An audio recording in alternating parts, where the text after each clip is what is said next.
Perhatikan baik-baik. Wa may yattaqillaha, dan siapapun khususnya di rumah tangga yang mampu meningkatkan takwanya pada Allah. Kenapa saya sebutkan bab rumah tangga? Karena ayat ini ada di surat 65. Surat 65 itu surat tolak namanya. Masalah terbesar dalam rumah tangga. Di persoalan terbesar pun kalau kita jalani dengan takwa, itu insya Allah terjaga. Semua dibentuk oleh Allah mengarah kepada sifat sakinah. Kecuali kalau pasangan yang satu mau takwa, yang satu tidak mau, nggak ketemu. Tapi kalau dua-duanya mau ketemu dalam titik baik itu, berubah nanti. Itu yang dimaksud Quran surah keempat ayat 35. Iyurida islaha yuwaffiqillahu bainahuma. Kalau suami istri satu keluarga berubah, pengen jadi lebih baik dari sebelumnya, pengen lebih soleh, nanti Allah turunkan pedomannya, Allah turunkan kasihnya, dibimbing langsung, tiba-tiba jadi baik. Ya, baik ya. Turunkan dulu pelan-pelan. Wa may yattaqillaha, wa man, dan siapapun. Jadi kalau ada man, cara memahaminya dan merasakannya, tarik kata itu untuk personal kita. Makanya namanya ismun mausulun yadullu 'alal fardiyatil 'ammiyah. Kata sambung, konjungsi, menunjuk objek, sifatnya personal tapi maknanya general. Personal itu apa? Tarik seakan-akan ayat itu untuk kita. Makanya saya terjemahkan siapapun. Saya agak kurang sepakat yang di mushaf terjemah itu barang siapa. Itu suka saya hindari. Ya, karena sampai sekarang jam 12:13 waktu Bintaro, saya belum menemukan tuh barang punya siapa. Maka saya terjemahkan siapapun. Waman, tarik ya. Adi gitu. Terus bawa ke statusnya. Kamu sebagai suami, sebagai ayah, sebagai anak untuk ibumu, untuk ayahmu. Yattaqillah, kalau kamu konsisten mampu berusaha semaksimal meningkatkan takwa. Semampu kita aja. Naikin takwanya, naikin takwanya. Perhatikan persamaannya. Yaj'al lahu makhraja. Allah akan siapkan solusi dari setiap persoalan hidup yang dia alami. Allah siapkan solusi. Dan itu nggak pakai alif lam, makhraja. Artinya setiap menemukan masalah, Allah sudah kirimkan solusi. Gitu. Jadi bukan hidup yang nggak ada masalah. Masalahnya mungkin banyak. Tapi ketika akan dihadapi, Allah sudah kecilkan masalahnya seakan-akan nggak ada masalah. Senyum gitu ya. Kadang-kadang masalah kecil tuh bisa naik, tapi ini enggak, yang besar jadi kecil, kecil jadi hilang. Oh, jangan dikira jadi ustadz nggak ada masalah, tidak. Kadang masalah jamaah, masalah ustadz juga gitu. Ya, itu poin satu tuh. Kemudian apa? Biasanya kan yang klasik masuk bab rizki kan? Bab rizki, bab materi ya dan sebagainya. Teruskan ayatnya. Wa yarzuqhu min haitsu la yahtasib. Bahkan urusan rizki pun didatangkan pada sisi yang tidak diduga. Hebatnya begini. Diberi contoh kasus perempuan nih, teman-teman yang perempuan. Jadi di Quran ditampilkan satu kasus perempuan yang bukan nabi, bukan rasul. Supaya nanti keluarga di masa depan, entah yang bukan nabi, bukan rasul, dan tidak ngeles, pantas itu nabi, pantas itu rasul, tidak. Ditampilkan satu keluarga langsung yang merawat keluarganya utuh, suami istri janjian kompak pada anak sampai ke cucu nanti. Walaupun ayah nggak lihat anaknya karena meninggal lebih duluan dan nggak lihat cucunya. Tapi satu keluarga ini dipuji oleh Al-Quran, dijadikan nama surat. Ya, keluarga sampai ke anak sampai ke cucu disebut al namanya. Apa namanya? Al. Kalau ahlun itu anggota keluarganya. Saya punya anak pertama namanya Muhammad Hamilul Quran, ahli bait saya, anggota keluarga saya. Ahli bait Nabi, anggota keluarga Nabi. Ya, kalau alun artinya keluarga dengan keturunannya sampai ujung. Ayah, ibu, ya, terus ada anak, ada cucu dan seterusnya. Di surah Ali Imran, Imran kan bukan nabi, bukan rasul. Menikah dengan Hannah yang bukan nabi, bukan rasul. Kemudian melahirkan siapa Hannah? Maryam. Saat dalam kandungan sebelum lahir, Imran meninggal. Tapi dua-duanya kompak. Bagaimana anak ini tumbuh, diniatkan khusus untuk menjadi pribadi yang bertakwa kepada Allah. Khusus diniatkan untuk takwa. Nanti kita akan temukan kaidah di Al-Quran, jika orang tua menginvestasikan anaknya untuk mendekat kepada Allah dengan ketakwaan, itu aktifanya, hasil investasi ini akan berdampak pula pada orang tuanya. Baik orang tuanya meninggal ataupun hidup. Ya, misal Anda nyiapkan anak jadi ahli Quran nih, menghafal sampai jadi itu bukan hanya baik untuk anaknya, orang tuanya bisa ikut. 2018 teman-teman, saya diminta Dubes Saudi menjadi Amirul Hajj untuk satu rombongan pesawat. Ya, saya kira daftarnya hanya ustadz-ustadz gitu. Ustadz ini ikut bareng-bareng. Tiba-tiba hampir 60% itu ternyata ahli-ahli Quran. Anak-anak Quran, ahli Quran. Yang berangkat siapa? Yang hafal Quran anaknya, yang berangkat ibunya, bapaknya, gurunya, temannya, musyrifnya. Ada satu rombongan dari Jogja itu yang berangkat ibunya, gurunya, ya, kemudian musyrifnya dan beberapa temannya. Yang hafal 1-2 orang. Ikut tuh. Nahnu narzuqukum wa iyyahum. Kami berikan rezeki kepada dia, datangnya dari dia tapi dampaknya kepada yang lain. Nah, ibunya Maryam itu sudah menyiapkan calon anak takwa. Jadi kita mesti punya investasi akhirat nih teman-teman. Dunia nggak salah, silahkan disiapkan. Anak pertama dokter, nggak apa-apa, bagus. Anak kedua insinyur, bagus. Supaya dunianya mudah, ringan, bangga. Pertanyaannya, saat dikumpulkan oleh Allah di akhirat, apa yang disiapkan? Yang dibanggakan apa?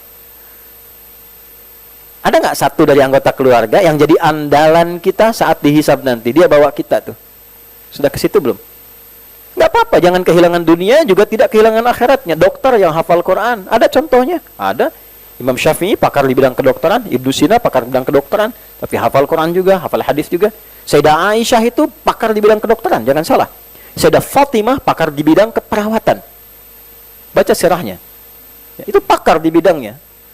Ya, makanya para ulama itu kalau lagi iseng, ya sudah bosan, jenuh bahas fikih, itu larinya tuh ke kedokteran, belajar.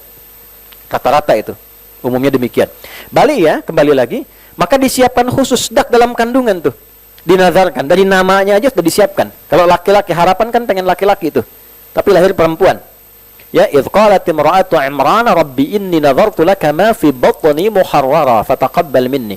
Quran surah 3 ayat 35 tuh. Ya, Quran surah Ali Imran ayat 35. Ketika istrinya Imran langsung bernazar, ya Allah, untuk anak yang ini aku khususkan jadi pribadi anak yang bertakwa kepadamu saja. Beribadah saja, menyiapkan nilai takwanya. Maka mohon terima. Saya percepat ya, langsung ke ayat 37-nya tuh. Jadi begitu sudah diberi nama ayat 36-nya Maryam, didoakan. Maryam itu kan sesuai nama. Ingat, punya cita-cita, berikan nama sesuai cita-citanya. Misal saya pengen anak saya ini paham fikih tentang Quran, Anda beri nama Muhammad Faqihul Quran misalnya. Itu nama itu mengantarkan pada harapan. Dan diberi nama Maryam. Maryam itu diantara artinya yang punya sifat menjaga diri dalam ketaatan kepada Allah. Iffah. Untuk sifat perempuan. Dia jaga supaya kalau bicara Allah senang dengan bicaranya. Berpenampilan Allah senang dengan penampilan. Itu iffah namanya. Ya, orangnya afifah.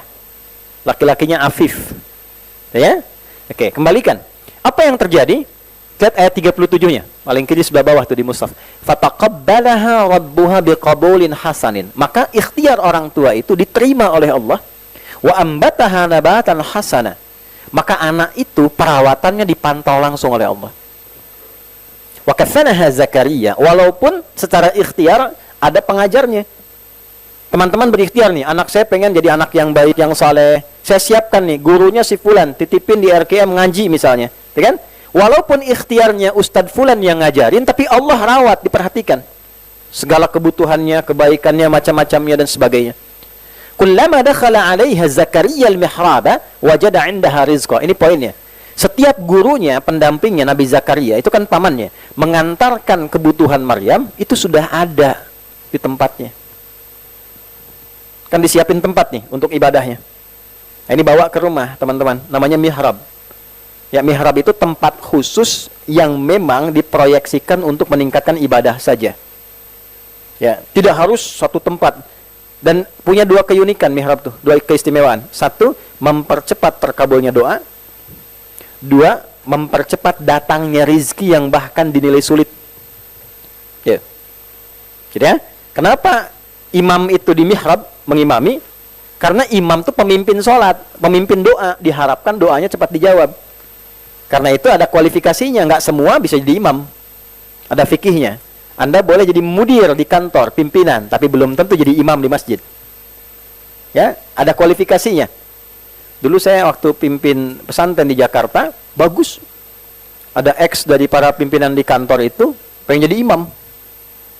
Dan luar biasa, semangatnya tinggi, sampai ngotot pengen jadi imam. Tapi bacaan belum baik. Datang, tiba-tiba Santi menyoal gitu, Bapak bacaannya belum pas. Justru saya jadi imam supaya dibetulkan bacaannya. Dilaporkan kasusnya kan pada kami. Alhamdulillah saya ketemu kan. Gimana Pak? Saya pengen jadi imam Pak Ustadz supaya diperbaiki. Bagus Pak. Nggak ada yang seperti Bapak ini. Selesai dari kantor jadi pimpinan di masjid. Luar biasa. Saya dukung, saya bilang. Supaya performa Bapak bagus, sebelum Bapak tampil jadi imam, dilatih dulu sama Santi, didengar dulu supaya bacaannya pas. Setuju Pak? Oh bagus Ustadz. Tapi nanti sambil nunggu, sambil dilatih tetap Bapak jadi imam.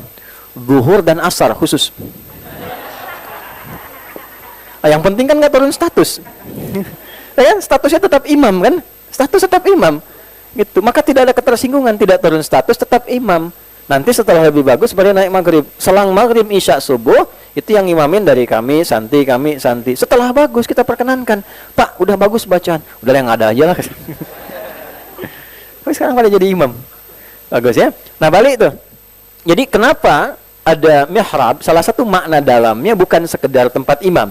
Tapi di situ ada kedalaman makna, doa akan cepat dijawab. Tarik ke rumah teman-teman. Buat anak, istri, suami, untuk sholat di situ, pakai untuk ibadah. Nanti saya masuk ke contoh-contoh berikutnya. Nah, Maryam disiapkan mihrab khusus untuk meningkatkan takwanya. Buat dia sholat, buat dia ngaji, ya, buat dia ibadah, buat dia berdoa. Apa yang terjadi? Kullama dakhala 'alaiha Zakaria al-mihrab. Ini poinnya. Setiap Nabi Zakaria mengantarkan kebutuhannya, wajada 'indaha rizqa, sudah ada. Mau bawa buah, sudah ada buah. Kalau musim anggur, ada anggur, wajar. Bukan musim anggur, ada anggur. Dikonfirmasi oleh gurunya supaya ngecek. Nabi Zakaria tahu ini anugerah Allah spesial karena takwanya meningkat. Min haitsu la yahtasib. Tapi untuk menguji benar nggak pendidikan selama ini, kenal Allah nggak? Ditanya, ya Maryamu anna laki hadza. Cek ayatnya. Maryam dari mana semua ini? Anak yang didekatkan kepada Allah sejak dini, maka tidak keluar dari lisannya kecuali kalimat Allah. Qalat huwa min indillah. Paman, ini semua dari Allah, anugerah Allah. Kalau dari anak-anak cucu ini ya, anak-anak dilatih dari kecil kenal Allah. Ini setiap situasi Allah yang keluar. Mau disuntik, ya Allah, ampuni dosaku. Ya Allah, itu kan. Oh, ya kenal tayo, ya tayo yang disebut ya. Kenal macam-macam, robokar ya robokar, Doraemon ya Doraemon. Ya. Jadi itu yang keluar. Apa yang terjadi? Lihat baik-baik. Ini poinnya. Innallaha, catat ini ya. Innallaha yarzuqu man yasha bighairi hisab. Paman, yakinkan pada hati kita yang paling dalam, jangan pernah ragu, itu inna. Allah pasti ngasih rezeki pada siapa yang Dia kehendaki tanpa ada batasan. Oke? Allah pasti ngasih rezeki pada siapa yang Dia kehendaki tanpa ada. Nah, cara memahami ayat, bila ada kalimatnya siapa yang dikehendaki, maksudnya bukan memilih si fulan tertentu. Masuklah kita pada yang dikehendaki Allah itu. Caranya bagaimana? Masuk ke situ. Itu caranya. Ikutin. Bagaimana Maryam tuh? Keadaannya, ibadahnya, pendekatannya. Itulah sebabnya kenapa Nabi Zakaria langsung ikut sholat di mihrabnya Maryam pada saat itu. Dan minta pada Allah. Dijawab juga doanya secepat. Nanti di ayat 38 sampai 39-nya. Saya balik ke sini kembali teman-teman sekalian. Jadi takwa itu kalau benar dilakukan, siapapun yang pertama Allah berikan meringankan beban hidupnya. Ya. Lalu memudahkan datangnya rezeki. Pindah Al-Baqarah ayat 189 di ujungnya aja, langsung ke ujung. Wattaqullaha la'allakum tuflihun. Tingkatkanlah takwamu kepada Allah, maka hidupmu cenderung sukses dan bahagia. Jadi ternyata ada persamaan takwa, sukses, bahagia. Ada sukses saja, namanya fauz. Derivasinya disebutkan 29 kali dalam Al-Quran. Ada fauzi, fauzan, faizah, ya, faizin, itu sukses. Dan yang namanya fauzia, faizah, fauzan, itu orang diharapkan sukses dalam hidupnya. Walaupun belum tentu bahagia. Itu umumnya, kata makna umumnya. Lawannya fariha. Fariha, bahagia. Walaupun belum tentu sukses, bahagia. Fariha, laki-lakinya Farhan. Perempuannya Farah. Ya, Farah Queen, ya, Muhammad Farah, ya, yang diharapkan bahagia dalam hidupnya. Walaupun belum tentu mengandung kesuksesan. Kalau digabungkan bahagia dan sukses, jadi falah namanya. Apa namanya? Falahun. Terus saya pengen genggam, nggak pengen saya lepaskan. Saya genggam, ini jangan lepas. Tambahkan hamzah di depannya. Aflah. Aflaha. Orang yang muflih, jamaknya muflihun. Apa jamaknya? Muflihun. Muflihun itu orang yang menggenggam kesuksesan dan kebahagiaan dalam hidupnya. Kalau kita berusaha mengejar itu, bentuk jadi kata kerja. Aflaha yuflihu. Kalau Allah minta pada kita, minta, perintahkan, berarti kita kan kata kerja kedua kan? Kamu, kalian kan? Maka jadi tuflihu, jamaknya tuflihun. Wattaqullaha, kata Allah, kamu tingkatkan takwamu sama aku ya. La'allakum tuflihun, supaya kalian lebih bahagia, lebih sukses. Jadi kalau Anda jadi champion dalam pekerjaan Anda, tapi tidak bahagia di rumah, cek, mungkin bukan kurang banyak hartanya. Bukan kurang tinggi statusnya. Kurang takwa, teman-teman.